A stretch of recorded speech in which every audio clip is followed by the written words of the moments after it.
today's video, I will be making a movie reaction of the two movies entitled Saudade and Desiderium. I was amazed as I watched the very first part of both movies because of good cinematography plus the background music. I can even compare it to movies created by the real directors.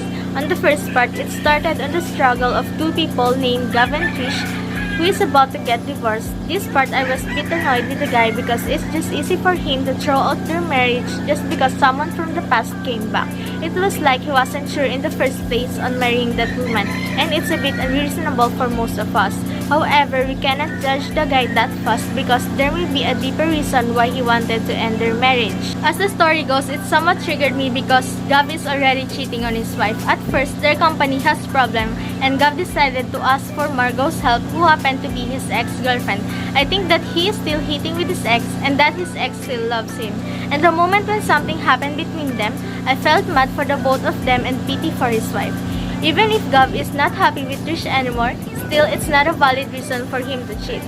He should have filed a divorce first and make sure that they are over before meeting up with his ex. At the end, Trisha didn't agree to sign those divorce papers because she was already pregnant and that she doesn't want her child to experience a broken family just like what she have experienced.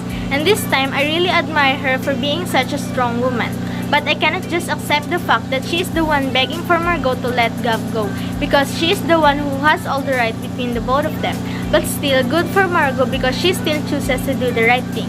At the end of the movie, I was really angry at Gav and Margot not until I watched the last part, which I think is a big plot twist. Turns out, the child that Trish is carrying is not really Gav's child, so he wasn't the only one cheating on their relationship but also his wife.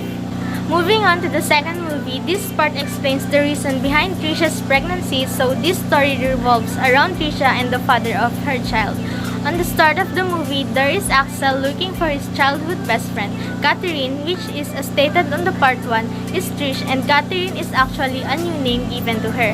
Upon his search for Catherine, someone said that she is already dead due to car accident, but there is still no evidence since they still didn't find her body.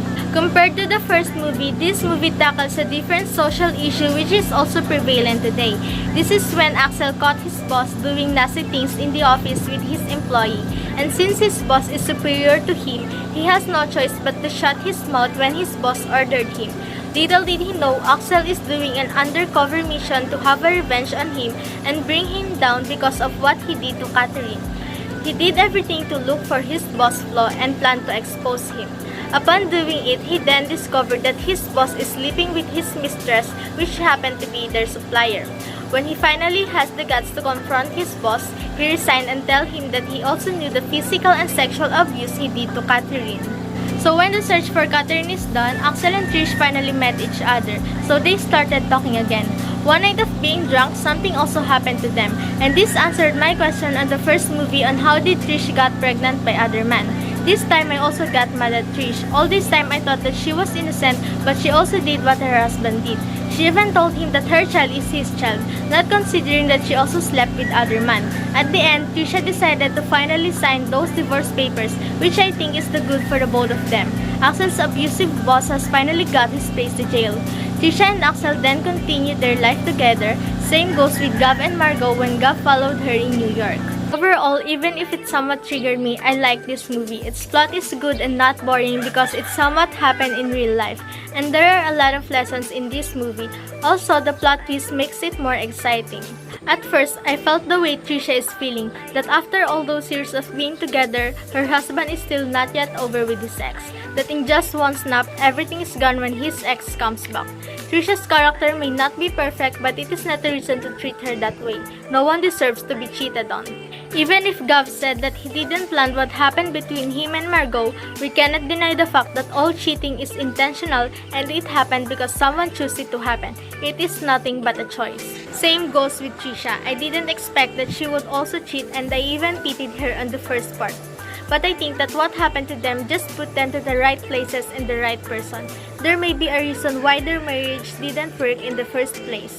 Hence, I also want to point out that in my opinion, marriage is not just about love but also commitment. Before we enter into a marriage and made our vows in front of the altar, we should understand that this is a life-changing decision and a lifetime commitment.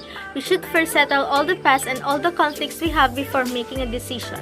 And when there comes a time where love fades out, which is actually normal in some situations, it is both partners' responsibility to work things out. Look back at where it started and remember all the promises they made. But of course, this is not applicable on all situations. What I think is a valid reason to end a marriage is when there is already abuse happening.